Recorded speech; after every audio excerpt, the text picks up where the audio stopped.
Assalamu alaykum. Mening ismim Zuhra Abulqasim. Men ailem to'g'riliq guvohlik bermoqchiman. Yo'ldoshimning ismi Muhammad Qurbon Muhammad Rishod, 43 yosh.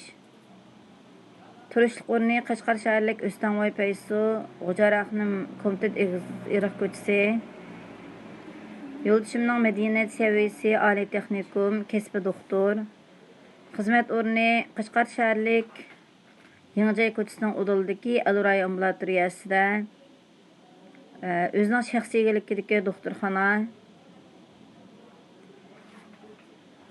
2017 yili 1-oyning 5-kunlari atrofida Turkiyaga sayohat qilganlik sababidan tutilib ketgan. 4 yil bo'ldi, hozir qadar hech qanday bir aloqa qilib boqmadim, aloqa yo'q. Akam Muhammad Tursun Abulqasim. Turishlik o'rni Qashqar shaharlik Chas Paysu Qazanchi Yarvishda o'ltirishliq. Yashi 47 yosh. Akam bir hunarvan. O'zi bir odatdagi bir yog'inchilik jo'ngshu ishlari bilan shug'ullandi. Bezakchilik ishlari bilan. Akam 2016 yili 8-oyda Turkiyaga sayohat qilgan. 2017 yili 1-oyning 10 atrofida yo'ldoshim tutilib ketib, bir haftadan keyin akam tutilib ketgan. Hozir qadar 4 yil bo'ldi, hech qanday akam bilan aloqa qilish xabarini ola olmadim.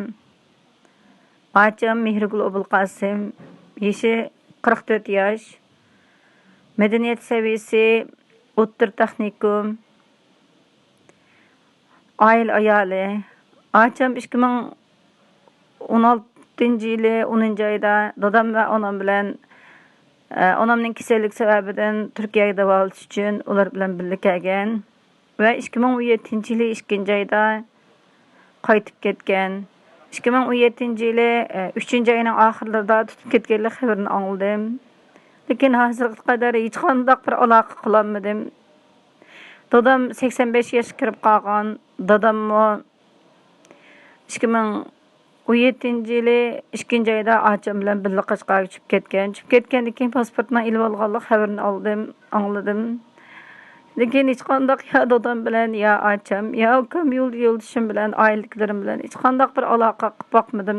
Aloqani o'rnatolmadim.